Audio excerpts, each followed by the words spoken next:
Welcome to Power Yourself, where I talk about the most important topic in the world, you. Financial stress is said to be one of the most common life stresses. It can impact sleep, relationships, and your physical well-being. Today I thought it would be beneficial to focus on finances. Let's look at tips and tricks to get you started or even continue moving in the right direction. And we got a book today that's going to help you with all of that. Today we are joined in the studio with the author of the book, Earn, Invest, Retire, Die. A close friend of mine. And guys, somebody whose voice is going to sound very familiar to everybody listening today. It's our past co-host of the Power Yourself podcast. It's Mr. Karl Wiebe. Hello. It's so weird to be on the podcast and not do the intro. So I'm thrilled to be here today. Thank you for the invite. So excited to have you back in the studio. It feels just like old times and really weird that you're not doing the intro. I have to admit. You did great. It's fun. It's all a growing process. It's all good times. So Karl, you have this book, but that's not your only book. So you have a couple of books, just to kind of give the audience a kind of understanding a little bit about your background here. It's not the only book that you have. You have a couple of published successful books. So what got you into writing in the first place? Sure, that's a great question. I think for myself, I really fell in love with the process of writing back in junior high school. We had a creative writing contest, and so I was in grade 7, and it was me and about 50 or 60 other students all sitting in the library, and we all had to write a story. And so I just kind of, in the moment, wrote a creative story, and I happened to win the contest. So I thought, wow, out of 60 kids, that's pretty cool. That's awesome. So I really started to kind of and drill young. down. Oh yeah, absolutely. Really and I don't want to say it was a fluke. I think for me personally, and maybe, I don't know, parents out there can maybe take a page out of this. I think that there's nothing really bad that your kid can read. Like I grew up reading comic books, for example, and they're kind of vilified sometimes as being kind of for dumb kid books, comic books. And they could be Archie's or Superman or Spider-Man. But what the comic books really taught me, and I didn't know this at the time, but what they really taught me was the idea of plot and story and structure. So there's typically 3 acts to a story. There's a beginning, a middle, and an end, and there's a struggle that the character goes through. And so I really enjoy the idea of plot and the idea of story. And so I originally got into writing fiction as a kid, and then more as an adult, I've turned my attention to kind of half and half. I like writing fiction, but I also really enjoy, as this book showcases, more of a nonfiction element. So there's 2 types of writing. There's fiction writing and nonfiction writing. So this book is a nonfiction book. Talks about finances, and the other piece of my life that I wanted to incorporate into it was a humor element, because I think I'm a pretty funny guy. I like to think I'm got a good sense of humor, and so I really wanted to incorporate it to be a refreshing read for somebody who's interested in finances. Well, it's funny because it absolutely was. So you're taking a really dry topic, or sorry, I shouldn't say that. You're taking what I would consider a pretty dry topic, and honestly, throughout the whole book, it was like you were in my ear kind of joking around about it. So It definitely came across as your humor kind of 100%. It's always tough when you write a funny book and then you're like, does anyone else think this is funny, or is it just weird, right? So I'm glad you found it humorous. Well, it lightened it up too, right? Because it makes it so much of an easier read. And the thing I liked the most about it is that I'm reading and kind of chuckling along as I go, but I'm actually learning information too. So I thought that was a huge... Yeah, and I think, it's funny, you and I have a shared past where we're both, we both have corporate training backgrounds. And I think, because we've worked together and because we've trained together, I think that that's an element that I think really good trainers, they tend to add. It doesn't always need to be funny, but it needs to be emotional on some level. The learning can't just be facts and figures. It needs to have some sort of meaning in our life. So I really thought in the context of this book, you're right. Finances can be a little bit on the dry side. Nobody really likes to sit down and talk about budgeting or will planning. I mean, good grief. I mean, that's pretty boring. But there's reasons that this is important. So I tried to tap into those reasons, and then I tried to kind of draw them back to a shared experience that we all have. We're all too busy, or there's status symbols in the world. So I tried to really pull in those common elements so people could read it and go, oh yeah, me too. I feel like I'm involved, and it hopefully helps with the learning process. Yeah, and it's like a journey. They get to follow along the journey and kind of see where they are and kind of get some tips and tricks around that, or more information, because there was some stuff in there that I got to admit, I was like, really don't know a lot about stocks.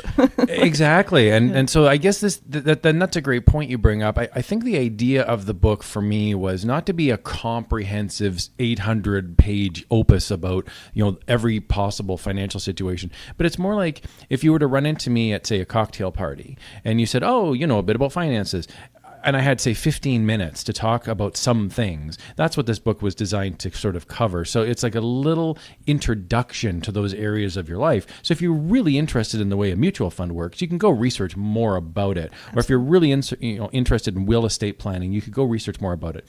So it's more the idea that it turns things that you may have never even known existed into things at least you're aware of, and then you could go and pursue it more. Yeah, because you're learning that, it's an actual thing. Exactly. It becomes, instead of an unknown, it becomes a known unknown. Which I love that phrase. We use that in training once in a while too, right? You're telling somebody that it's a thing, and then they can go learn more about it.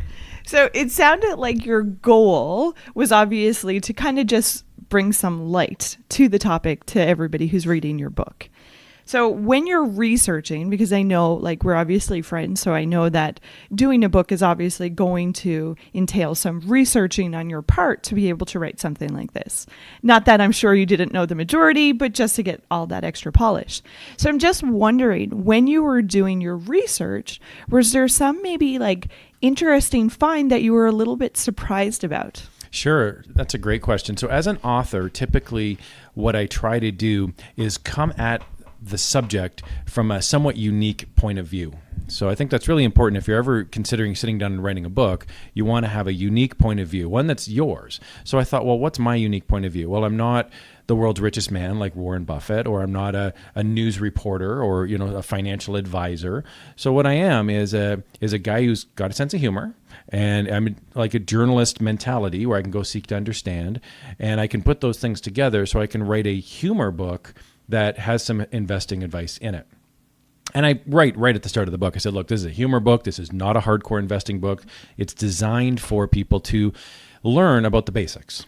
And I don't think there's any advice in the book that is so controversial. The idea of live within your means. I don't think that's ridiculous. That's pretty basic, right? So there's no earth-shattering advice in here that a person's going to read and say, this is outrageous advice. But we do drill down a little bit into some detailed things. And it's helping support some positive habits, I think, too, right? So even though it might be earth-shattering, for me, it's if that's your thought process, then reading information that supports that helps you kind of confirm that that's the path you should be taking. That's a great point.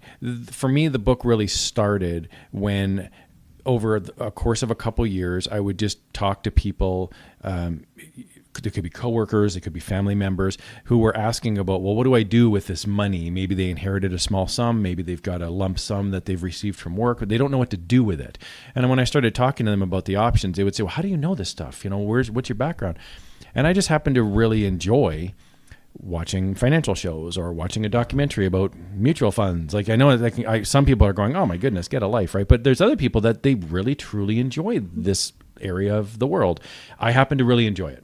And so for me, I've read a couple finance books that I found interesting, but when I recommended them to friends, they were like, wow, that was tough to read. And I was going, okay, not everybody's wired the same, right? There's some people really want a lighter, sort of a beach read. So what I was trying to do is create a beach read for finances. I love that because it's true. And sometimes a lot of the financial books that are probably awesome finds and have so much context and good information in it, to sit down and read, it's like climbing Everest, for God's sake. It's a huge venture. So absolutely, that's a pretty awesome way to come about writing the book, to kind of take all of those huge books and make it more, I don't want to say in for dummies like that. It's just that book is ringing in my head right now. You're absolutely right. That brand of book really hit a chord with people because they went, you know what, I don't need to spend my entire life learning how to rewire a house. I just want to learn how electricity works. So they come up with Electricity for Dummies or a computer book for dummies. So it's kind of an inside joke because we're all a dummy about something. And see, I love that because like the dummy word is what gets me like so stumped about it. I'm like, come on, we all have like interests and we all are experts in certain areas, but other areas we just don't have. I love it that you said like the interest for it. Yeah. So why not get somebody like yourself who's super interested in it and then boom, voila, create a kind of light read for all of us to kind of get a nibble on it. It's funny you mentioned that. I just had an incident happen recently where we had to get a dishwasher replaced, and you tend to run into like people who are working at the house and they'll be an electrician or a plumber, and you get that guy who wants to explain everything that he did in the house. Okay, here's exactly how I rewired it. And part of me is like, I don't really care. I paid you money, fix it, go away. And whereas it's funny because that I would be like, tell me everything. Sure. And I have to admit, there's things in my life I really want to know every detail about. And there's other things where I say, just make it go away. And so I think there's a lot of people in the world that just want the financial piece to just go away. They don't need to know every detail, but I think it's critically important that we enter the workforce as armed and dangerous, sort of, to be able to go into the world and create some wealth for ourselves. I really was in my mind, and this is the other thing I wanted to mention, if you're writing a book, you want to have sort of a target audience. And for me, the target audience of this book, now anybody can read it, but the target audience in my mind was a parent would buy this book and give it to their kid when they graduate high school or when they are in university. And they're saying, look, you're ready to go out in the world and you're ready to earn, and then you're going to be ready to invest. And then hopefully someday you'll be ready to retire. And these are the things that you'll want to take with you on your life path. So that's the other piece where you had asked about what was the biggest thing that surprised me or the biggest thing that I learned when I was writing the book. It was the idea that we tend to just sort of go along and just earn money, and we don't really have a plan in place. And it's not a judgment. It's just most of us don't, right? Mm-hmm. If you were to ask 100 people at a party, how many of you have a will, I could almost, unless you're at a will meeting or something. I mean, if you're at a regular meeting with regular people, most people don't have a will. Most people don't even think about, where's all my money stored? How many different accounts do I have? How many different credit cards do I have? If I was abducted by aliens tomorrow and disappeared off the face of the earth, would my spouse or loved ones know where to find all of my information? It's a huge thing. It's kind of scary. And it does happen. And I'm not talking about stopping your entire life for weeks at a time. I'm just saying, take one afternoon on a Sunday and you and your significant other sit down and just make sure to write it all out. Take 5 minutes and say, well, what is my PayPal account and password? What is my credit cards? Where's all of my savings accounts and my checking accounts? The older we get, the more we tend to have multiple accounts of things. And it's a wonderful burden to have, that you should be so lucky that when you reach the retirement age, you hopefully have enough money that it's worth, having a will, having life instructions, having insurance. These are all things that come into play. And so I just didn't want people to enter the world not even knowing that these were options. Yeah, see, that brings up a really good point to me, because you have a story in your book, and I promise I'm not going to give too much away, because I want people to go out and buy it and read it themselves. Sure. So my questions are very high level because I'm trying not to go too deep here, but there's a story in there, and all I'm going to say, and hopefully that'll trigger you to remember, is the story about the teacher and the donuts. Absolutely. Okay, so that was something that grabbed me, and it grabbed me on a couple of levels, because I was like, wow, first of all, that's pretty awesome that you had that ability to think that far ahead, like to understand what her concept was when she was trying to do this. Guys, I promise I'm not going to ruin it by not telling you the story. Oh, I'm happy to tell the story if you want. Okay, I'm happy to run through it. Yeah, give them a little tidbit of the story. There's a chapter in the book about, they're all about wealth, or they're all about sort of creating wealth. And I tell a story in the book about when I was in junior high, and there's a class of 30 of us, and the teacher brings in donuts the one day. It's like a social studies class. And the teacher gave us all fake Monopoly money.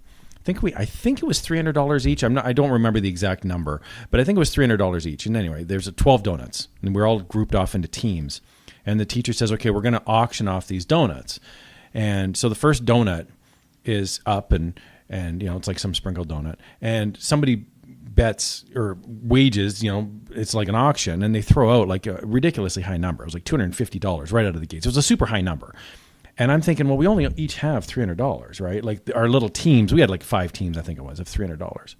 So I'm going, well, wait a minute. Like I just did the math really quickly, and I'm thinking, we're going to buy a donut for way too much money here. So you can do the math very quickly. You can say, okay, there's 12 donuts, there's 5 teams, there's $300 per team. That's $1,500 for 12 donuts. You divide 1,500 by 12, and you can come up with the amount. Okay, per first donut. of all, I never did that. When you were setting up the situation at all, I was like, I would be like donut. Sure. Oh, exactly. Right. Yeah. And so the idea would be that there's only so much money in the classroom, and there's only so many donuts in the classroom. So you can come to sort of what they call a book value of each donut. You can say, well, if it's above that book value, I'm not going to purchase it. And if it's below the book value, it represents a good deal. Which I think is extremely smart. But that's the thing that I was like, oh, what a beautiful concept to be giving your students in high school. Exactly. We've had this conversation, and I think that's why this story hit me or appealed to me a lot more, is because we've had the common conversation of, wow, teachers, guys, first of all, if you're a teacher, kudos, amazing job. We know how much time and effort is put into being a teacher. That's kind of not really recognized work.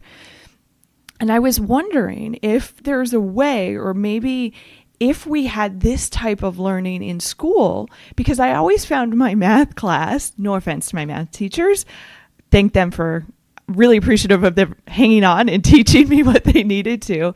But I never really found it meaningful in a way of how is this skill going to impact my life? I have a computer, or I have a calculator. Back in the day, it was never a phone, but it was like, I will have a tool to help me do these numbers. So why do I need to understand it?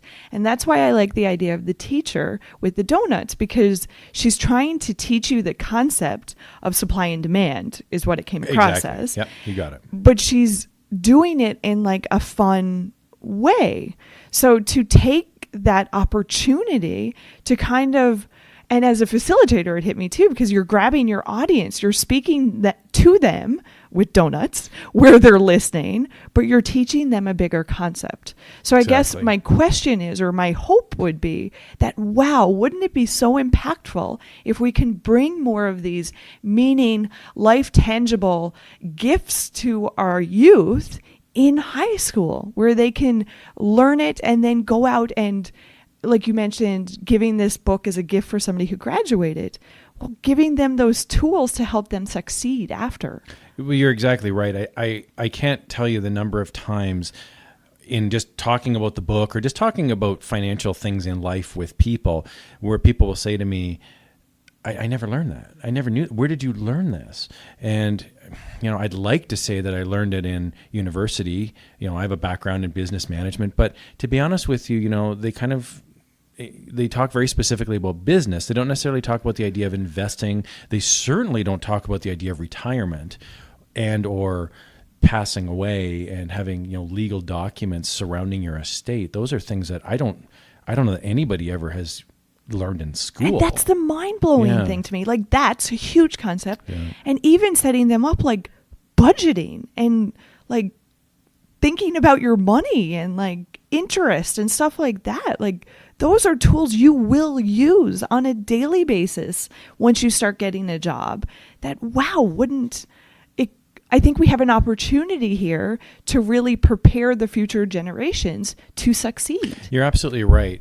I know there's it can get very complicated and it can get very depressing, because the first thing I think people, and I'm just totally glossing over all of humanity at this point, I don't mean to, but on the whole, though, I think it's very natural for people when they're reading an investing book to get a little bit depressed. They go, geez, I should have started 20 years ago. I don't have that $20 million sitting in the bank getting more interest. Yeah. So one of the things that I think, which is kind of nice about the book, is I hope that I start off the book by thinking, use retirement as sort of not just this scary monster that, will I have enough money to retire? We all wonder, are we going to have enough money to retire? Instead, picture what your retirement will actually be. Wake up that morning and picture, maybe it's a Sunday morning. You wake up and you go, okay, I'm not working today. If I was retired, if I never had to work again, what would I do? What would my days look like? Would I go work for a charity? Would I have a part-time job? Would I travel? Would I go take classes? Would I learn how to play a musical instrument? What would my life look like? And then you can basically reverse engineer that. How much would my life cost on a monthly basis? Would I have my home paid for? Would I live in a condo because I don't want to mow the lawn? Would I travel? Would I own a vehicle? These are questions that you'd want to ask. And then you can basically reverse engineer the cost of it. Using that, you then come up with a monthly amount that it would cost, and then you can come up with an amount of money that you'd need to have an income stream that would match the amount of money it would cost. And the thing I like about that, you're taking something that's so kind of out there and no details to it and giving it a picture. You're kind of pegging it down and saying, well, this is what I would actually want. So let's look realistically what that would take. Exactly. I don't know that we ever really sit down a whole lot and really picture what our retirement looks like until it's very close. And the only reason I mention that is just because we've all worked with people who have aged and they've retired, and I'll usually ask them as they're leaving, I'll say, what are you going to do with the rest of your life? This is so exciting. And about half the time, what I hear back is, I don't know. I've never really thought about it. And I'm thinking, but you're actually retiring. This isn't even a thought exercise. You're really retiring. And they're sitting there going, I never really thought about it. I think they think about the idea of not working anymore. That's exciting. Everybody starts thinking about that. Sure. And I don't think there's any right or wrong way to retire. I know a friend of mine who's retired, and he works part-time, and he golfs, and he's busier than he ever's been. He's so busy. And I know another person who's retired that doesn't really do a whole lot. They sit at home. They're very introverted. They do a lot of reading. And there's no right or wrong. Like, they're both fine if that's what they choose to do.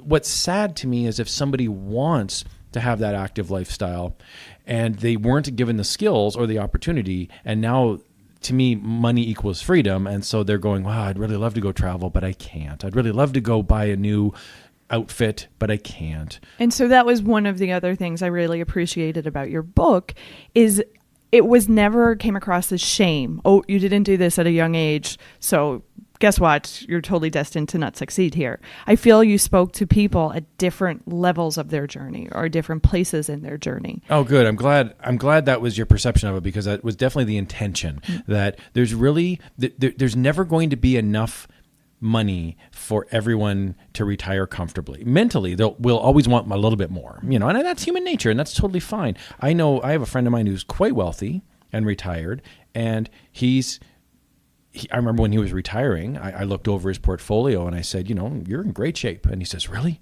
I'm really nervous that I'm not going to have enough money to retire. Another friend of mine has way less money, way less.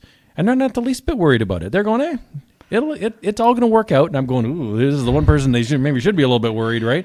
So again, there's no right or wrong, because the person who doesn't have as much money has much more modest plans about retirement. And see, that's important. So another thing that your book brought up for me is just looking about society kind of as a whole. And I wanted to kind of throw this around and talk about it a little bit.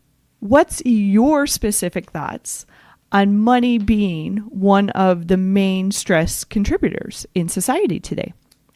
Well, it's a great question, and it's a pretty big question. So huge question.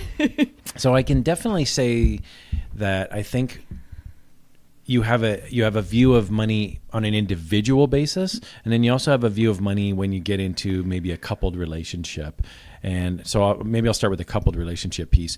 I think it's important that you want to be on the same page with your spouse or your significant other about not necessarily valuing the exact same things all the time, but at least communicating about, if you have a difference, being able to talk about it, and not like, I love what you said about how the book isn't really shame-based. It's more like, hey, everyone's entitled to their opinion about what's important to them.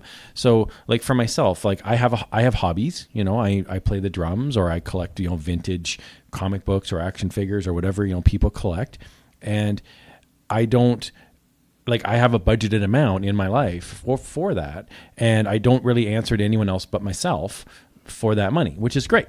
Now, my life partner has their own hobbies, and it's not my place to ever talk about that. Now, we can have a conversation as just interested parties, but it's not my place to reach into that pot and pull up money in that pot. So we've sat down and we've decided Now, again, this may sound very unromantic, and I want to be very clear.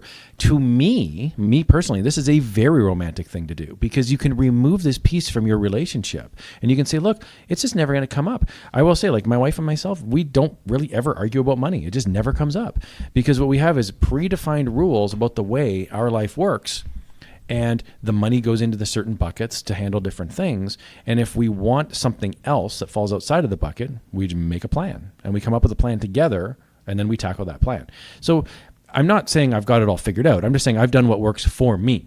Now, for myself personally, I've decided what I value in my life. And to me, it comes down, you can use a car as an example, right? An automobile is very expensive. It's a big purchase. And we'll probably buy a few of them throughout our lifetime.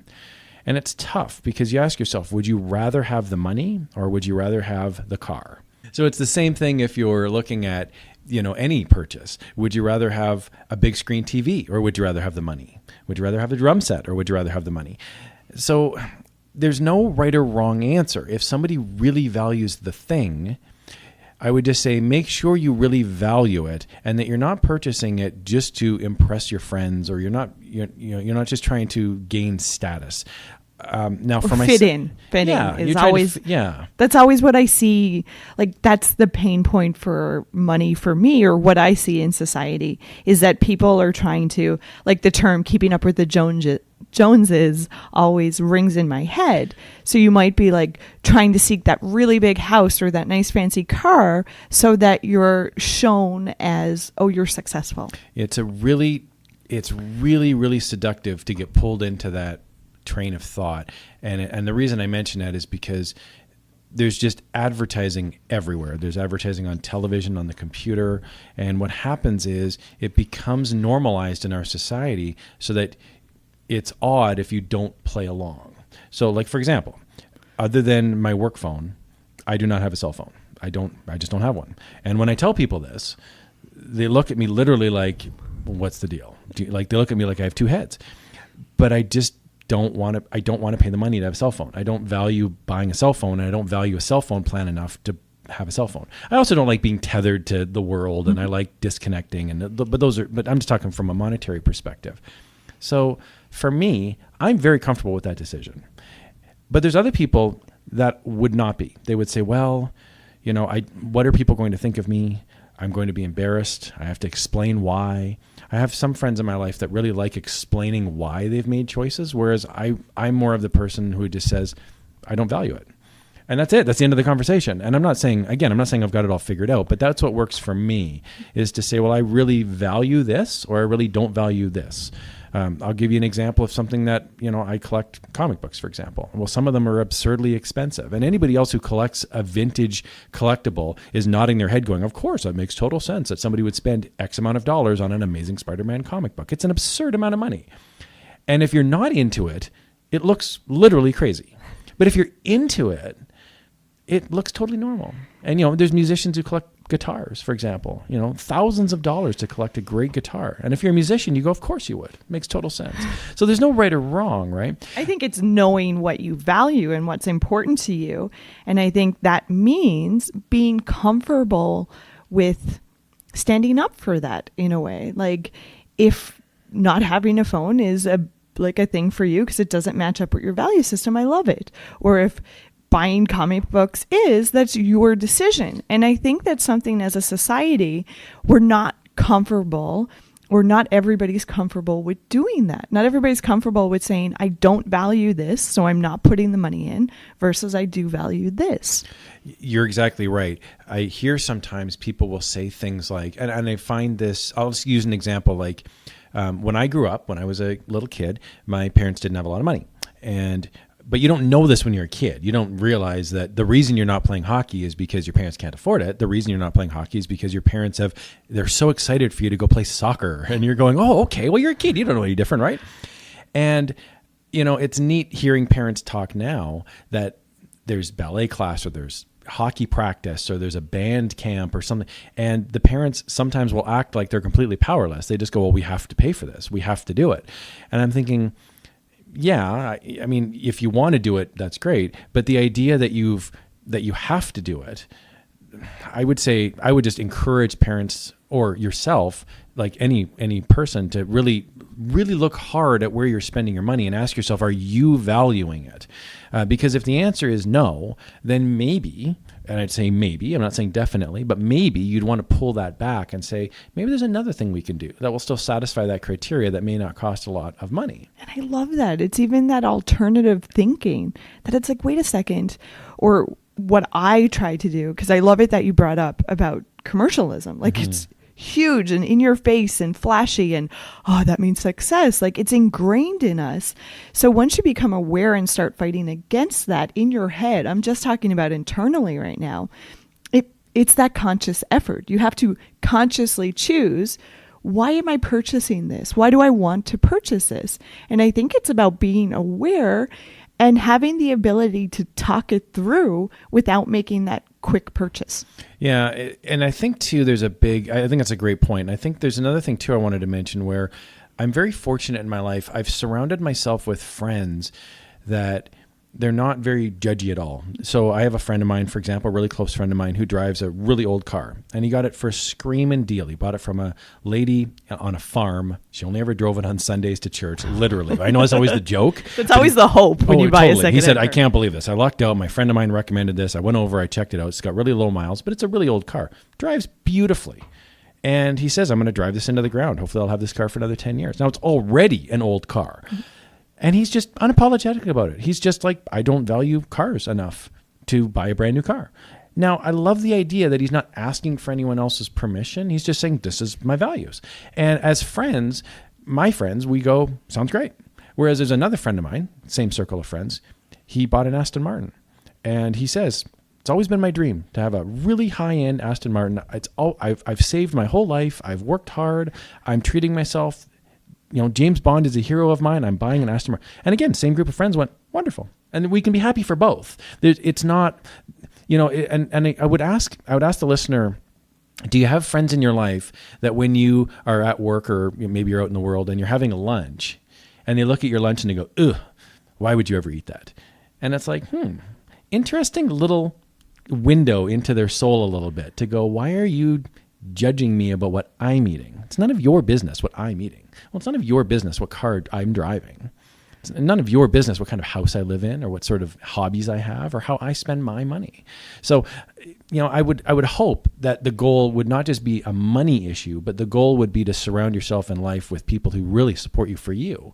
And they'll be excited for whatever decisions you make. And I feel that once people kind of get the confidence in themselves, you're willing to kind of show up and just be really okay with the decision you've made. You don't need that validation from other people. So therefore, you're not going to seek their permission to eat, the chicken fingers for lunch, or you're not going to seek their position, or you're not going to seek their acceptance of a purchase what you've bought or something like that. Exactly. And it's really tough too. I want to point out it's really tough because what you're doing is like mentally, this is something I learned a long time ago that's really helped me is when I make a contribution to a mutual fund or when I make a contribution to my RSP or even just my savings account, I feel like I'm literally cutting a check to future me. I'm saying, you know what, I'm going to take $200 and write a check and pay future me. And I'm not going to use that money today, but that money will grow over time. And retired Karl will reach out 30 years down the road and pick up that money and say, oh, thank you. See, I love that. And if you could, if you're a visual person, I am. So picturing that kind of cycle or that chain of events, it almost makes it more encouraging for me to do. Because it's like, oh yeah, I'm gifting myself with the money later. Exactly. I love it that you brought up, and I think this is rolling nicely into it, in the book, how people with those flashy cars, it is that status of, oh, you're succeeding in life, versus people with that big fat bank account no one knows about. And our society really kind of values or kudos to the person with the big flashy car because it's something we can visually see. You're absolutely right. I've been very fortunate in my life that I've helped out numerous friends with their stock portfolios. And so I've gone in, we'll sit down for an evening and we'll go over their portfolios, and I'll recommend certain stocks, or I'll say, you want to diversify, or I'll even just talk about what a stock is for them. So because it's nervous, right? They're sitting there going, geez, I got this money and I don't know what to do with it. And how close are you to retirement? And we make all those sort of determinations. But the advice is really simple. You want to diversify. You want to have some healthy, solid stocks in there that will grow over time, and you just kind of leave it alone. But boy, am I surprised at the amount of people that do not look like millionaires that are actually millionaires. There's a lot of them out there walking around, driving regular cars, mowing their lawn, wearing regular clothes. And the really flashy guys running around, boy, a lot of them have a ton of debt, just maxed out credit cards. And I'm not saying all of them, but what I found is there's really no correlation. There's no correlation between earning a lot of money and having a lot of money. There's people that earn a ton and they have tons of debt. There's also people that have very modest jobs and have quite a nice little nest egg built up over time. So it really comes down to the discipline, and it is a discipline of saying, I'm going to delay my reward today to have a greater reward tomorrow. And there's an interesting that teacher, that social studies teacher we were talking about with the donuts. Oh, that was a social studies teacher? Yeah, she was a great teacher. I just assumed that was a math teacher. No, a social studies class, yeah. And there was another one that she did too. That even makes it that much more like, wow. Yeah, she was a great teacher. And the other thing she said to us the one day was, it was a similar thought experiment where she said, I'll give you one piece of chocolate now. And so she had a box of chocolates. I'll give you one box of chocolates now, like one chocolate each now. Or if you say no, tomorrow I'll give you two. Which would you like? And some people chose the one now, and some people chose the two the next day. Oh my God, I just watched a study actually of where they did it with kids. Right. Like if they could kids wait. may take it right away. Exactly. Yeah, and they have no concept of the future. Waiting. Yeah. And I think that, I don't know how those skills are built. I find it fascinating. You're absolutely right. Those kids are going now, and you're going, but you'll get two. And I think they weren't even waiting a day. They were waiting like an hour, or maybe even a couple minutes. In the experiment, it was an hour. It was an hour, yeah. And they're going, nope, I want it right now. And there's some adults that we know in our lives that are exactly like that. Immediate gratification. Immediate, exactly. Mm-hmm. So yeah, it's a tough call in our society because, we all want to feel valued. We all want to feel special. We all want to fit in. Exactly. Mm-hmm. And there's a lot of pressure in that regard. So what I've chosen to do in my life is surround myself, and I'm only talking about me, mm-hmm. just as a regular civilian. I've chosen to surround myself in my life with friends that share my values. And so I find that it's an easy sell for myself day to day, because although I have some very wealthy friends and I have some very modest friends, we all share values about who we are as people and about the good that we do in the world, and we celebrate each other's successes, whatever they may be. And so I think that's a really nice goal to have. It can be a bit trickier sometimes with family because you don't really choose your family as much, but I find, especially with my friend circle, that it's something I've worked on, and it's something that's paid off. And with family and let's say the other people in our life, because we do come in contact with people who's not just our friends. Like, we're out there in society living day to day. We're interacting on a daily basis. So I think this is where we as a collective, we can make the choice to start valuing and start recognizing those non-immediate gratification reactions. Acknowledging when, wow, you're not going and buying the new flashy car or the next flashy thing that's it, and start having those conversations so that people don't feel the need to have to fit in that square box and feel almost inadequate when they can't fit in that box. Yeah, it's funny, as kids we talk about bullying, or we talk about shaming, and we talk about fitting in, but it's true too when you're an adult. It never feels good when you're in a room full of people and everyone's a shared experience. Everyone has a shared experience but you, and you're sitting there going, geez, everyone's got that fancy car, or everyone's wearing really nice clothes. I'm not suggesting that you dress like a hobo and that you ride a unicycle to work every day, but it would be nice if you buy functional things that will satisfy what's important to you. I think that's the most important thing, hey?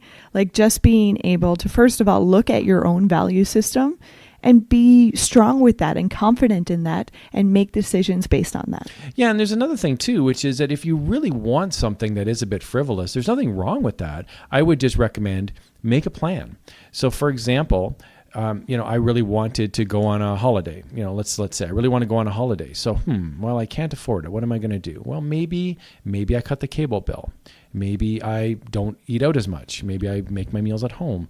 Maybe I go get a part-time job. There's solutions you can come up with so that you can earn that thing that you want. So I love it. It's not about restricting yourself on a continuous basis. It's going back to what do you value and what are you willing to sacrifice so that you get that, or kind of delay gratification so you can get that future goal.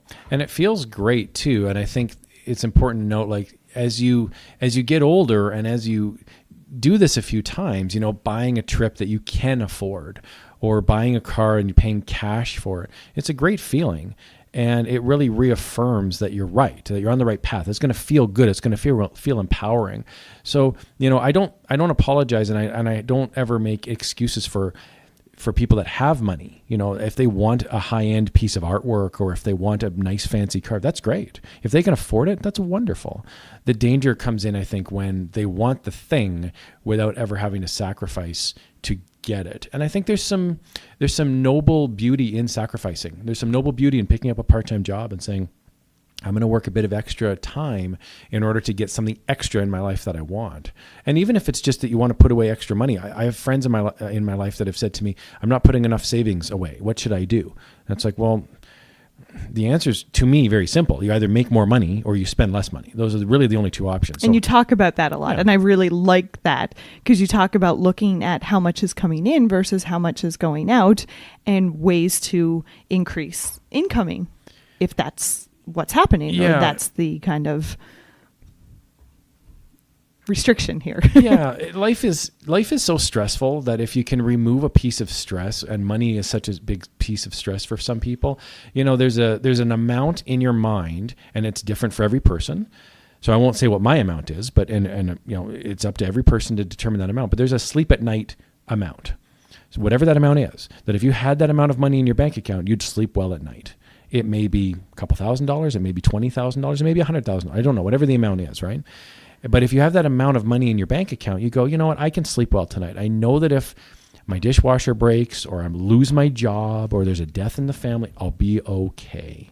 I can get through it, as painful as it will be. It's almost like that emergency fund in a way. It is. It's an emergency fund. Now, I've heard, there's numbers online and you can look them up, and I've heard 6 months salary. So whatever that amount is, that's just a baseline. Some people want more, some people will need less. And so I would recommend what works for you, and work towards that goal. Have that cushion and invest in yourself to say, now that I've got the money in the account, I can sleep well at night. So I love that piece. It's about investing in yourself. And guys, it's not about, hey, if you don't have that in your account right now, you're failing.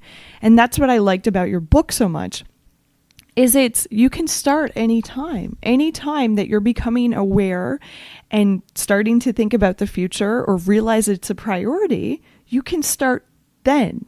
Okay, so it's not too late. It's not over. You can make the conscious effort to start investing in your bank account as one of your priorities now. Absolutely. You can take stock in what you're spending, and you can take stock in what you're earning. And I think, you want to move those two pieces at the same time over time. So if you're not earning enough money, you can sit down and ask yourself, what can I do? Well, maybe I can get more education. Maybe I can get a new job. Maybe I can get a skill. Maybe I can get a part-time job. If you don't have enough money in your account, you can also say, where else in my life can I cut the spending? Maybe I can get a roommate.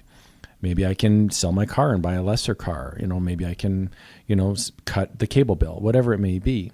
So, and there's other things that people can do too that aren't even necessarily money related, but will decrease the stress in your life. So one of the pieces of the book with the four pillars, we've got earn, invest, retire, and die. Well, the last piece to me was a real life lesson, because you could start making a will now. And there's not just a will, but there's also power of living, attorney. There's your death instructions. That was a big one for me, was, how do you want your funeral to actually look?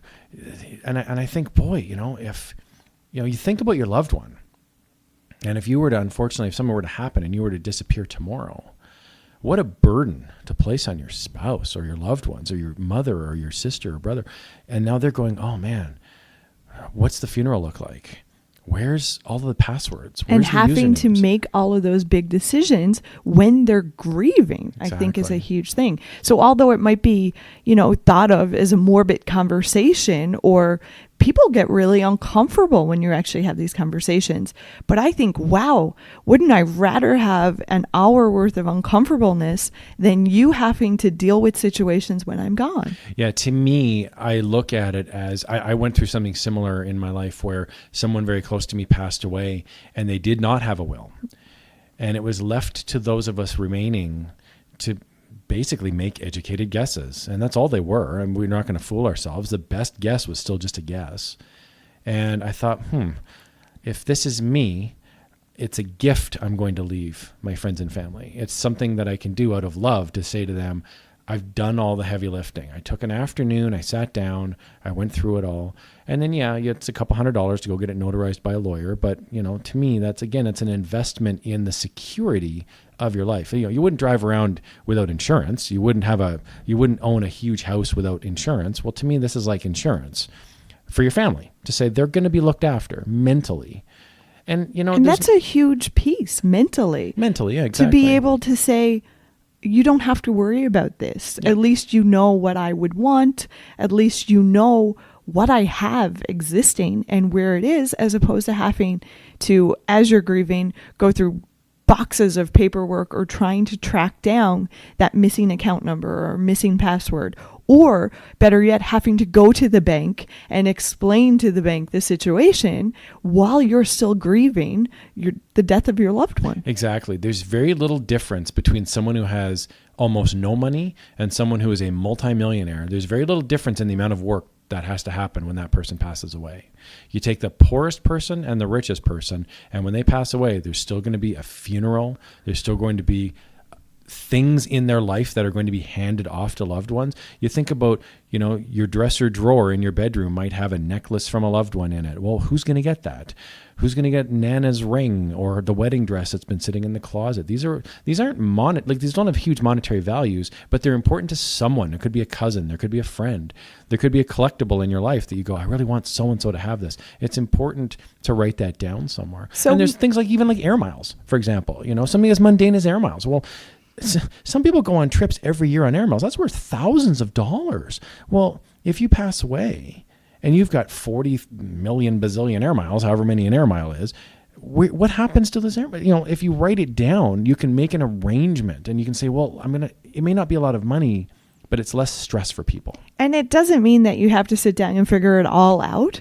Maybe it's just making the commitment with yourself to, hey, I think it's about time I start having these difficult conversations. These difficult conversations, first of all, with myself to kind of look at what I value, and then conversations with other people to let them know what you would want to take place. Yeah, I had an incident happen a while ago where a friend of mine passed away at a pretty young age. And he was not a religious person at all. And we went to the funeral and we're all sitting there, and this was a funny guy, again, not religious at all. And out came the fire and brimstone, and the minister came out, and we thought, what is going on? Well, his mom put the funeral on, and had never bothered to check with him or ask him what his religious beliefs were, how he wanted, because he was a young kid. He was in his 20s, right? And it was like, we're all sitting there going, wow, this is so not what I want to have happen to me if I pass away suddenly. I think about my friends and family, and I would hope that they all know me well enough that whatever that funeral would look like, it would be reflective of me. But I don't know that unless it's written down somewhere. There you go. So more of a reason to start having those difficult conversations with each other. Exactly. So Karl, to kind of jump in, go back a step before the will making process. Sure. I know you mentioned a lot about different types of investments. Okay, so for somebody listening here today, give your quick pitch or Cole's Note version of the different types of investments that people can start looking at. Sure. So I do want to point out that there's no bad type of investment. Okay. So if you have a couple $1,000s sitting in a bank account somewhere and you go, I'd like to invest this money, That's great. So I want to back up even farther and just say the best thing you can do from an investing standpoint is live within your means. So that means taking a quick stock of what you earn and what you keep and what you spend. And when that's all said and done, and you have a little bit, it could be $25 a month, for example. That's how I started. When I was 18 years old and I had $25 a month out my little, rinky-dinky part-time job, and I thought, I'm going to start investing. Well, I was just me putting my money into a bank account. So the simplest investment you can do is just a savings account, an interest savings account. Again, there's nothing wrong with that. It's very safe. It sits in a bank. You can have access to it at any time, and it pays you some interest. From there, you can jump into something a little more comprehensive, which is a mutual fund. And a mutual fund is a collection of individual stocks. So if you had, say, $5,000, you could purchase a mutual fund, and that's like buying a piece of many hundreds of different stocks. And then once you get up to, say, the $25,000 mark, you could start purchasing individual stocks with that money. And the advantage of that, if you purchase individual stocks, is that you're not paying fees. So you're just buying a stock, you pay a one-time fee to buy the stock, and then you just own it forever, and they'll just pay you a dividend for the rest of your life. So what comes up to me when you say stocks, like this is just, just going back to kind of initial reactions, and it's scary. It's like, Sure. Oh my God, I'm gambling. Am I gambling? What's the chances of losing versus what's the chances of actually benefiting your retirement? Yeah, that's a great question. So the more risk you take, the more your chance for a reward. And I say chance for a reward. So for example, let's go back to the first example would be the savings account. Let's say the savings account pays 1% interest. With 100% certainty you're going to get 1% interest, but that's all you're going to get. You're not ever going to get more than that. You're never going to get less than that. Your money's very safe, but it's also very limited. When you move to the maximum risky one, which is the stocks, you're purchasing pieces of companies. So for example, like if I came to you today and said, hey, I've got a pizza restaurant and I'd like you to invest in it. That's a pretty risky investment, but there's also very high reward as well if it pays off. So instead of putting your life savings into one business, you could take your $25,000 and invest it in, say, 5 businesses. You could own a bank stock, you could own an oil stock, telecommunication stock, and so on. So you're owning $5,000 chunks in each of those businesses. So it's gambling in the sense that there is risk involved. However, the difference between gambling and investing is that gambling is more chance. It's more random chance. It's more of a speculation. Okay, so I'll give you an example of a stock that really is gambling. It would be buying a junior oil company, and the company's job is to go out into the world and drill oil wells. And it's a binary choice. The oil well is going to come up empty, or it's going to come up with oil. So that's it. Those are the only 2 options. So if you invest your money in an oil stock that is this junior oil, they're either going to be completely broke or they're going to win the lottery. Those are really your only 2 choices. 50-50 here. 50-50, right? Well, maybe. Hopefully it's 50-50. That's pretty good odds. So that's a speculation. You don't know if there's oil in the ground. They can make an educated guess and all that stuff. That's gambling. That's speculation. And there's nothing wrong with that, by the way. If that's how you want to invest, that's great. The other option is true investing. So true investing is purchasing an asset that accrues value over time. So if you purchase a stock in a company that has a history of growth, a history of profitability, chances are good that they're going to continue to grow and continue to be profitable. So it's like owning a piece of a balloon, and that balloon slowly inflates over time and gets larger and larger. So your little $5,000 investment over time balloons as well. It grows to be $6,000, $7,000, $10,000, $20,000. So the investing is risky. There is risk involved because sometimes that balloon doesn't go big, it goes small, right? Sometimes the value of your investment goes down.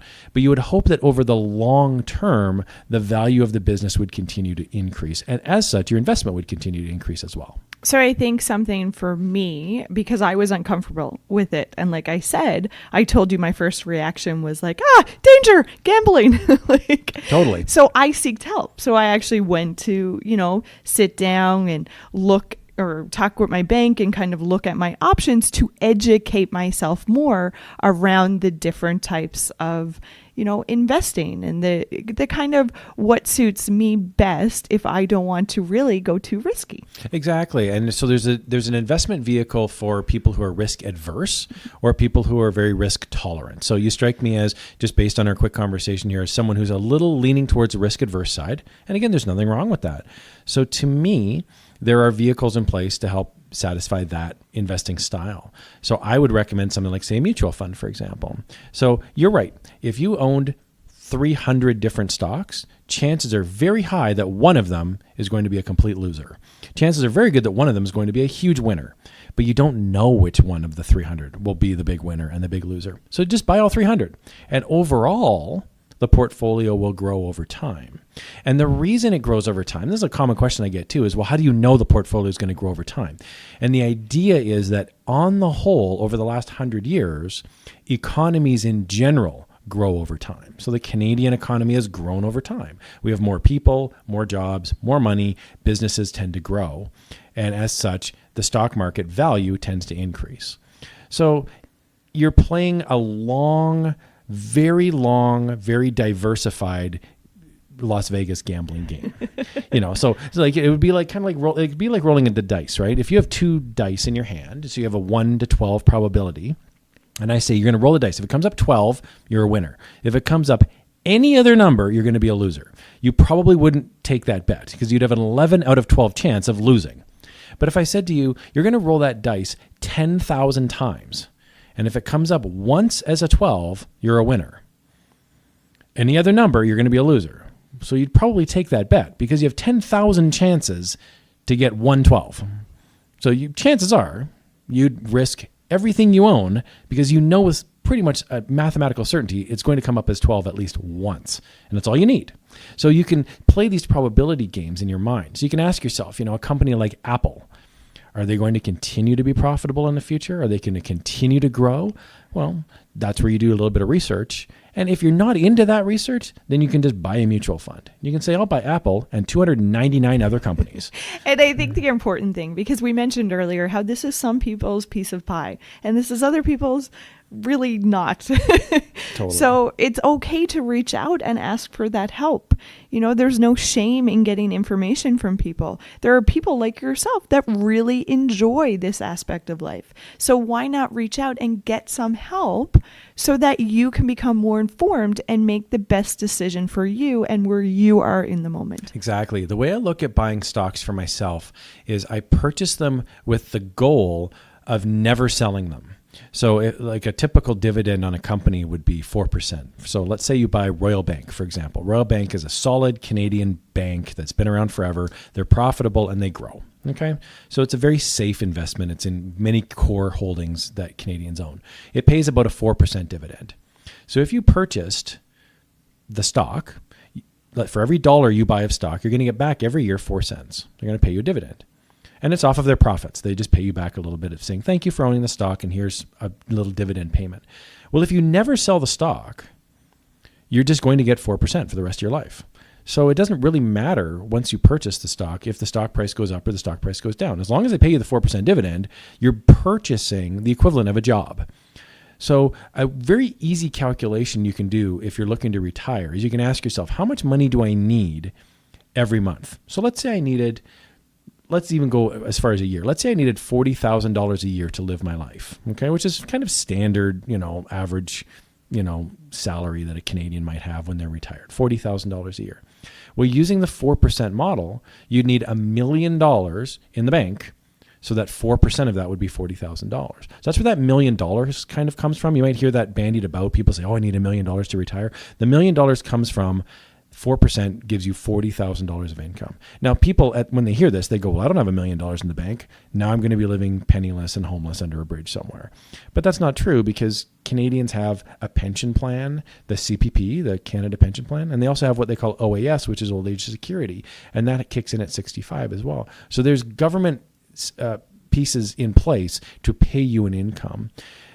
So to help with that base of whatever your retirement plan looks like. Exactly. Yeah. And it's also very reasonable to think that once you retire, let's say you did, good for you, you had $1 million in the bank when you retired, you would also peck away at that $1 million over time. the big question you have when you retire or when you're thinking about retirement is nobody knows with any real certainty how long you're going to live. Yeah, that is the thing, right? Like, it's frustrating. And I think the process too becomes, well, I don't want to save all my money for when I retire. What about if I don't make it? Exactly. And you're absolutely right. I don't want to deprive my life. And I think that's the hard battle that people face. You're exactly Do I right. spend now or do I hold out and wait? And I truly believe that there is a balance in there Absolutely. to appease both sides. Absolutely. And there's many, like, there's lots of sort of rules of thumb that you hear in the world, like, you should save 10% of your income, or you should, maximize your RSPs, or, $40,000 a year is what you want to shoot for. There's no right or wrong, but I will say having something every month that you're putting away just mentally feels good. It feels like you're paying that future self a little bit. And then the other thing that you want to think about as well is when you retire, and you do pass away at some point, who's going to get the remaining money? Let's say you hit a home run, you have a great job and a great career, and you invest very wisely, and you wind up with $4 million, and then you pass away. Well, who's going to get your $4 million? Does it go to a charity? What a great legacy to leave at the end of your life, to say a charity is going to get a huge chunk of my wealth to make the world a better place and pay it forward. I think that's an awesome thing to actually, I don't want to say get excited about, but if you're going to die anyway, what a great way to go out. What a great exit to say, here's I've always loved animals and I'm going to give this money to the animal charity, or I really love education, I'm going to set up a bursary, So those are things that you'd want to think about as well, to kind of pay it forward. Yeah. And I think throughout today's session, we've definitely given some tips and tricks throughout the whole podcast. So we looked at getting outside help. So getting yourself informed, okay? Don't be afraid to ask for help. Don't be afraid to talk to people who really enjoy this aspect, or maybe even just read some books about it. We've also looked at tracking your spending versus what your income is versus how much you're spending. So making that conscious effort to really track how much you are spending on a monthly basis, and then looking at basing a budget around that. So looking at basing a budget so that you can live within your means. Also, we tossed around the idea about that emergency fund. So putting away money so that you can feel comfortable if anything happens. Just that emergency fund. Dishwasher, like you said, Karl, if that breaks, you know what you're able to do, or you know that you have a little kitty to rely on. There's something that I call the $2,000 trap, and that it's if you save up $2,000, that's just the right amount of money to go on a holiday, or it's just the right amount of money to treat yourself to a high-end, treat in your life. And boy, it takes a lot of discipline to take that $2,000 and put it away. Lock it into a savings account, and it's there if you need it. Because boy, if little kitty cat needs to go to the vet, or if your car breaks down, or you need, some life emergency happens, you need to take an emergency plane trip, it's really nice to have that peace of mind that money's there. So, which is really important to look at what is actually important to you, okay? And make a plan for success around what's important. Also, share the basics of money, guys. Something so simple. Start talking about money and how you have to, budget, and looking at all those good traits to the future generations. Let's start impacting them so that we can set them up for future success as well. Yeah, the one thing that really kind of breaks my heart is when I see young kids, when they're given things, as opposed to even having the facade of having them earn it. One of the best things my dad did for me when I was a kid, quick story, I think I was 7 years old, and I was mowing a lawn, and I was weed whacking the lawn and shoveling the walk. I really wanted a new bike. And so we went to the store, went to the Canadian Tire, and the new bike was $80, which was it might have been $1 million. $80 when you're 7 years old, that's a fortune. So I was getting an allowance, and my dad said, if you save up $80, you can buy this bike. And I was like, oh, geez, okay, well, thanks, Dad. Okay, $80, that's a lot of money. So I saved up $80 in my bank account. I mean, that was a fortune. It took me about 8 months. And we went and I said to my dad, I want to buy the bike. So we go to the Canadian Tire, And my dad says, you really want this bike? And I said, yep. He says, you have the $80 cash on you? I said, I do. He says, you want to give up $80? You're at all the money you have in the world to get this bike? I said, I do. I want the bike that bad. And he said, okay, I'll buy the bike for you. And it was like, it was the facade of me earning it. So I got to keep the $80. My dad did buy the bike for me, but it was the idea that I didn't just want it in the moment. For 6 months, I worked. Boy, did I rode that bike into the ground. I loved that bike. See, there's something to be said of that, though, because you're teaching them so many different values. First of all, make sure you want it. Spend the time to really think and make sure that's something of value to your life. You're also saying delay the gratification. It's not about getting it in the moment.